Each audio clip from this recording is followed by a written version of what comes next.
Good afternoon, everyone, and welcome to this very special episode of Timely Topics. We are doing something a little unique here to close out our series on Timely Topics, and I, Rory McGloin, will be your host. And I'm really excited to be joined by a good friend and colleague over in the School of Business, Sami Ghaddar. Sami is here today with a presentation and a conversation in regards to the 21st century executive, how modern managers should think about generative AI. So here we are, Sami. Great to have you on. Always have good conversations with you no matter what. Thanks, Rory. Thanks for having me. Absolutely. So let's dive right in, Sami. Everybody's here and they want to talk about it. And the thing that I want to ask you is this, right? We're surrounded in a world right now where AI is all the buzz. People are talking about programs like ChatGPT, how they can use them. Let's talk about how it's changing business. This is a specialty. This is an area of excitement for you. So what have you been up to? What are you working on?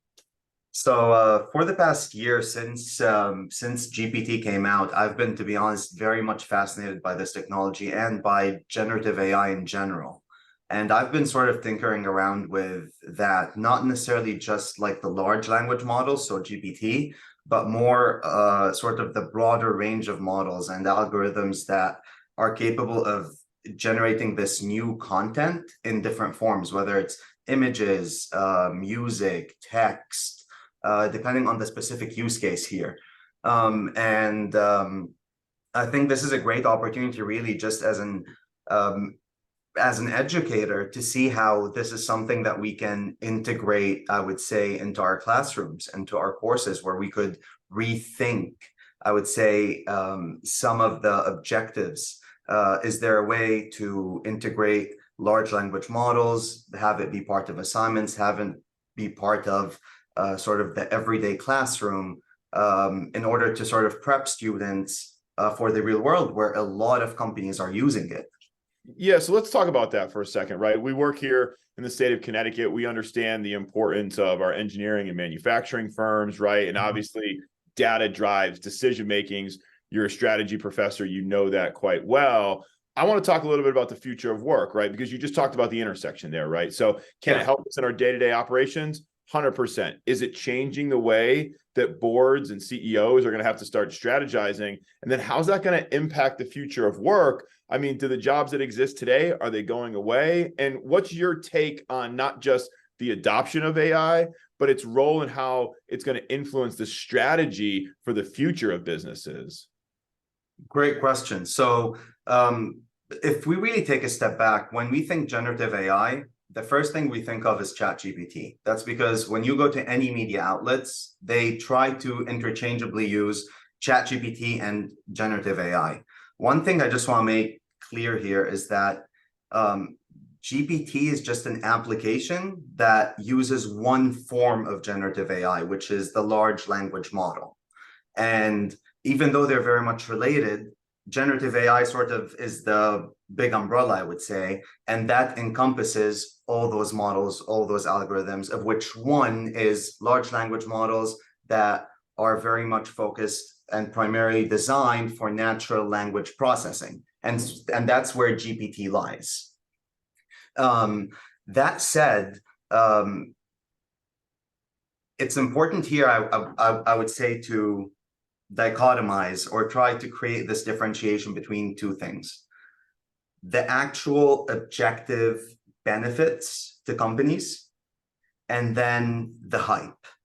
There's a lot of hype about this, and I think users, organizations, companies need to really be careful of not over-exaggerating what these tools can do.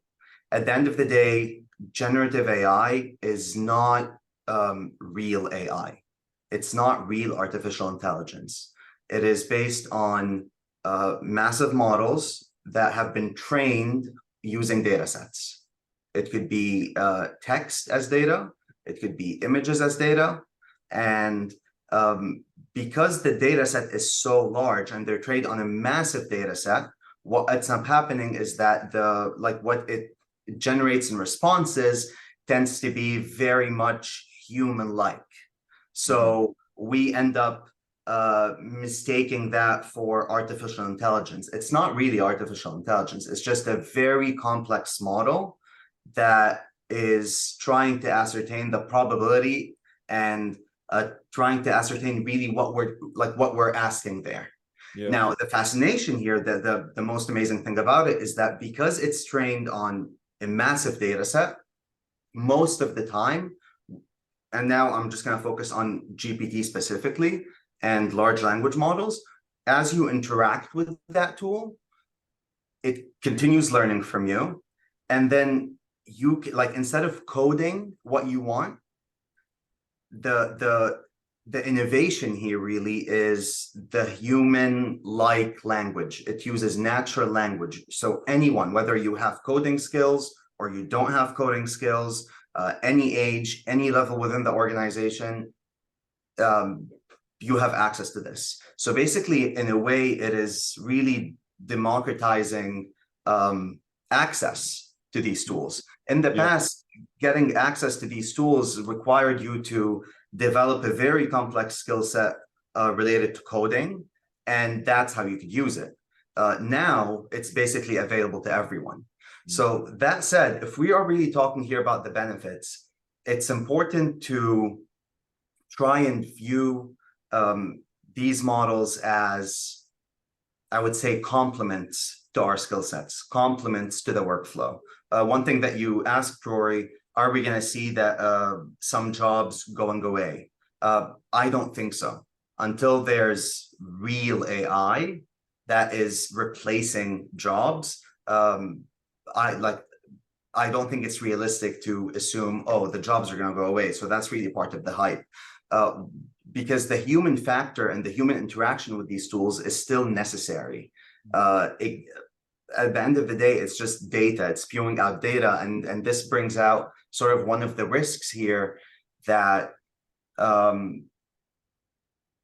what they coined as hallucinating, basically, where you are interacting with the tool, you are asking it to do something, or you're telling it to develop a very specific complex argument about an issue, and then it decides to make up some data, make up some references, and then use that to make a case. So like those cases are there. So it's important to really see the risks. But I think seeing it as a complement to the workflow in your organization, seeing as a complement to or trying to find ways where you're not automating your job, I don't think that's really realistic to assume that could happen.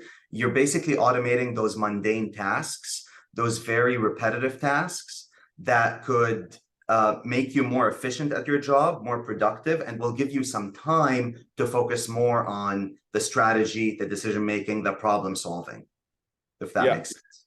Yeah, 100%. So just for our listeners and for anybody watching this back, really important distinction there made.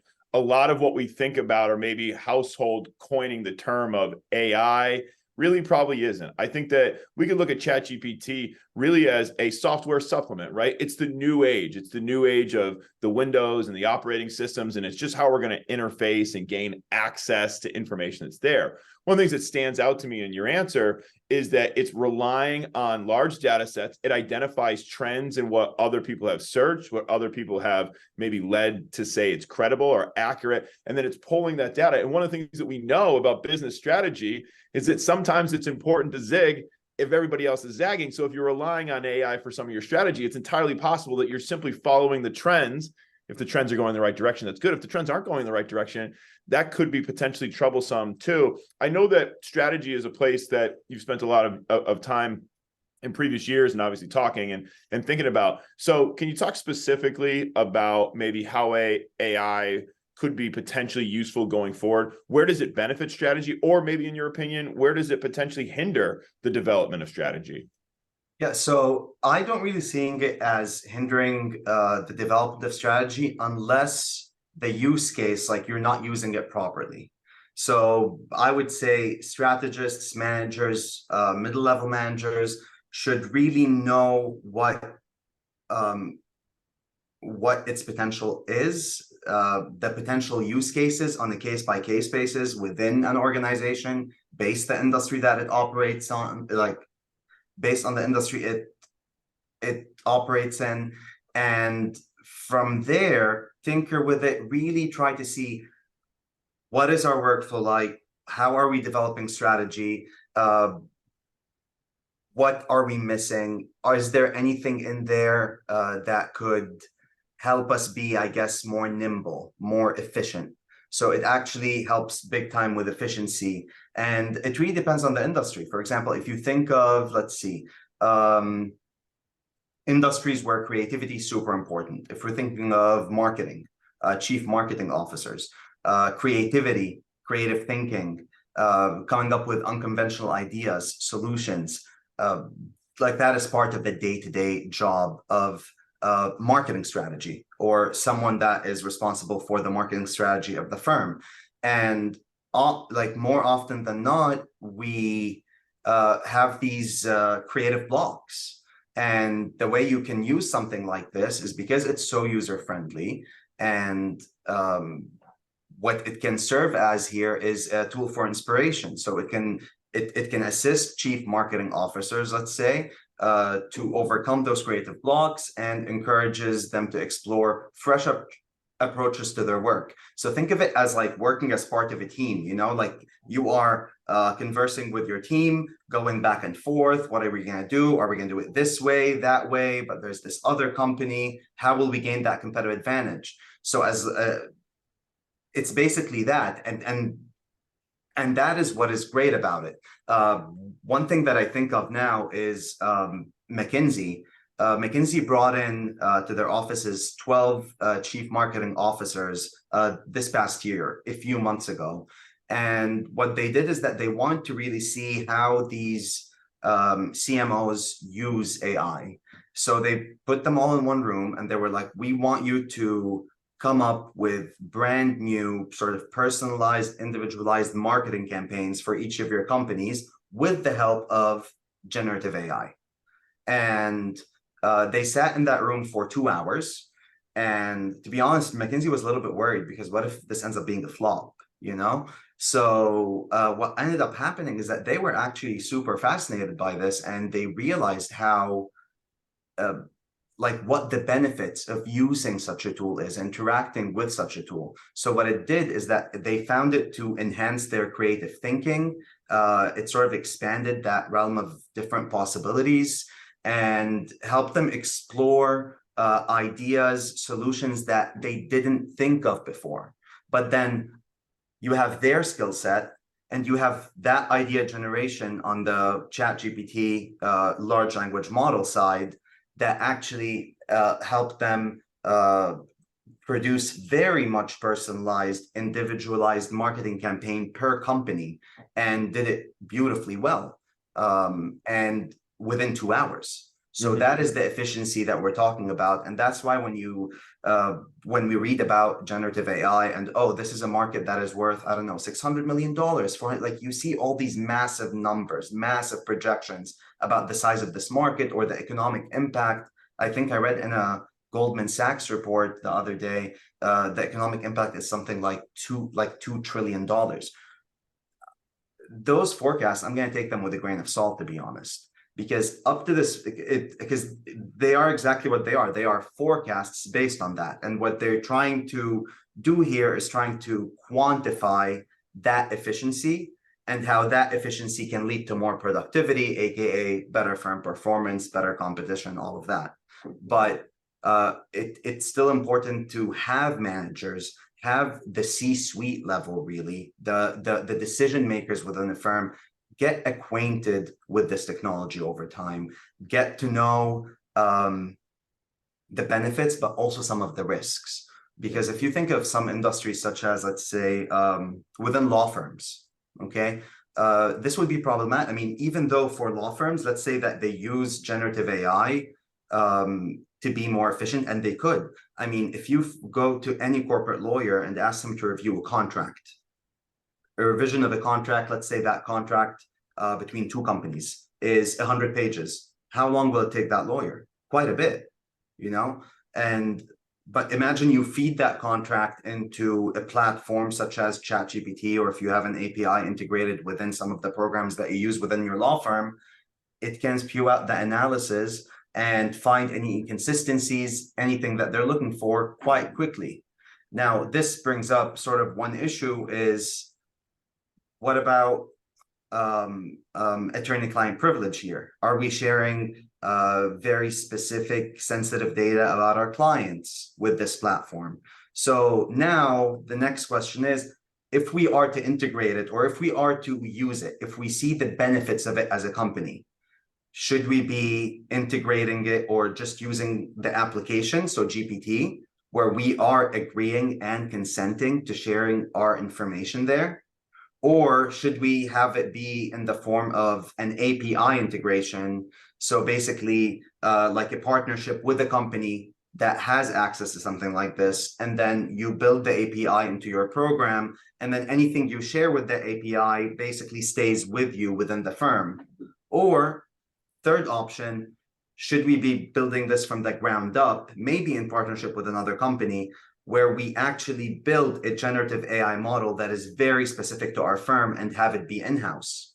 Now, the first option, going for GPT, most efficient, quick, less costly, actually cost almost zero. Going the second route with an API integration of some sort, little bit more costly, not much. You are protecting your data to an extent, but what if there's a data breach? The third one, that is the most time-consuming option and the most costly option. But again, you are creating sort of all of these boundaries to responsibly be able to incorporate such tools, such as generative AI, in your day-to-day business. Sorry, I feel like I just went on a whole tangent here. So no, this is great. I mean, I think that the listeners are getting a really broad education. I think that household ChatGPT, you have a wide range of people using it, but now we're getting a chance to start to think about its application. So let's talk about this for a little bit. This is an area that I think we both can relate to. We've talked about this. We are working with undergraduates from time to time. We're training the future. We've got folks on this call who are looking to hire, right? They're looking to grow their businesses. So one of the things that I've been thinking a lot about, right? This has been a topic of conversation now within the higher education and probably at the K through 12 is, if you've got folks that are trying to teach how to use AI, you have to have young people using it.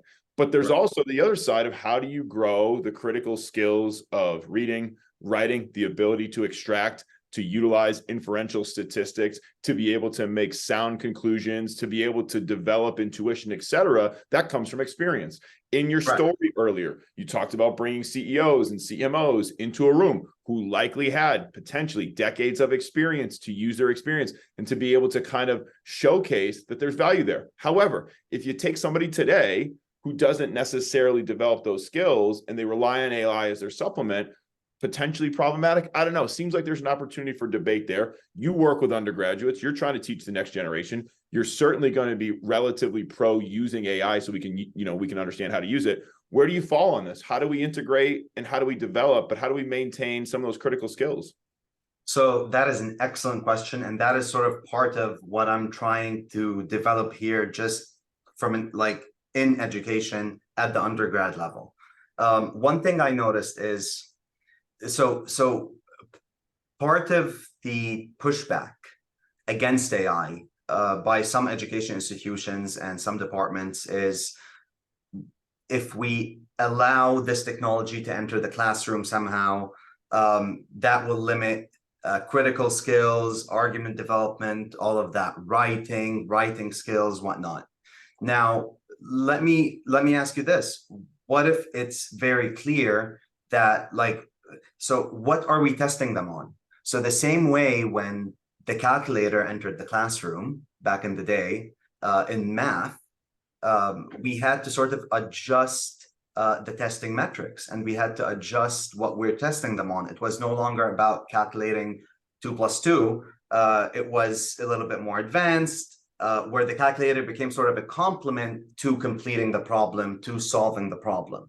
And that's what I think we should be considering, and that's what I think we should be checking. So that means that the traditional ways of how we test our students we should always sort of try to play devil's advocate here, being like, if we are to restructure this, if we are to reimagine what we're testing them on, where we are integrating the use of something like generative AI or GPT in there. So we're no longer testing them, oh, write an essay on XYZ. Well, no, write a critical analysis on XYZ with the help of GPT, as you know. And so so there is a fine line, and it's a little bit tricky here. How do you introduce it into the classroom? At the end of the day, let's say you make it available to everyone. You make it kosher to be using such a technology. That means that no one in the classroom has a leg up over someone else. Everyone has access to something like this.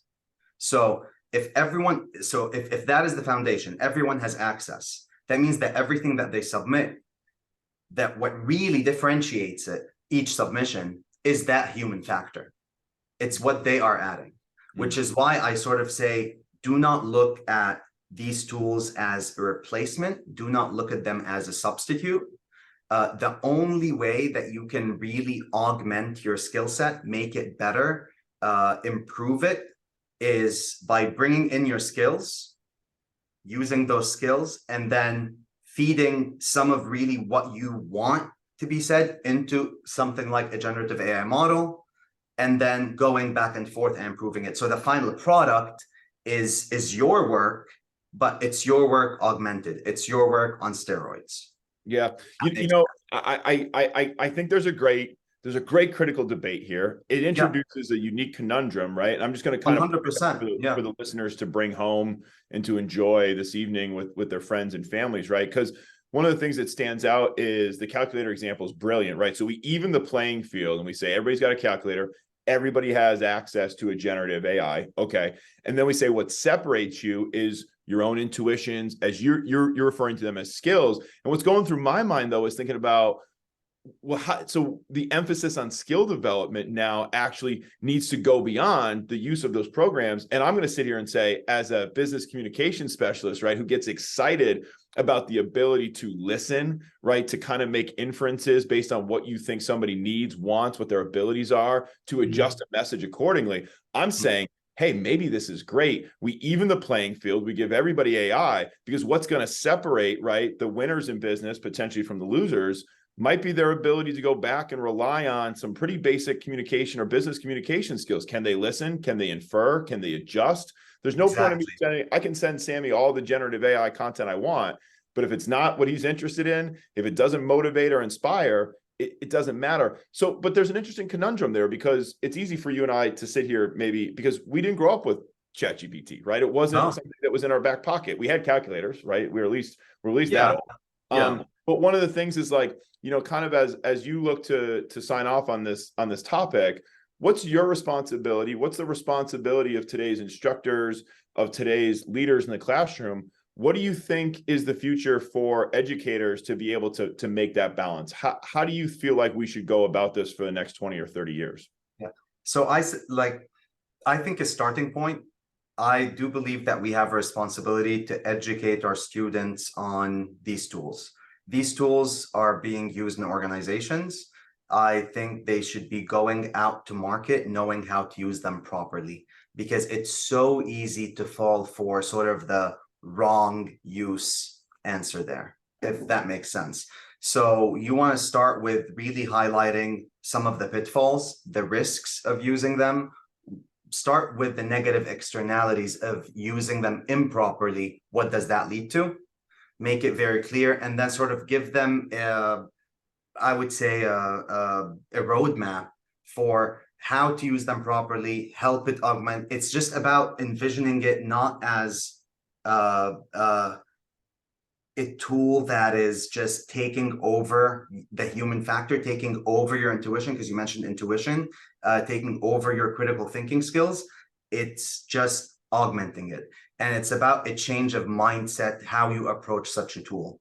The faster students see it as a complement or more a supplement to what they bring to the table to differentiate them from other peers in the classroom, the more ready they'll be to use it properly in the workplace. Because you don't want them to go out to the workplace with sort of the wrong, I would say, assumptions about this tool, and then using it in the workplace improperly. So start using it properly, train on using it, delve into it, be curious about it, start an account, test a few things, feed it some prompts, see the potential of this technology, and then ask yourself, how can I use this technology responsibly in order to augment what I'm already, as me, bringing to the table here, to differentiate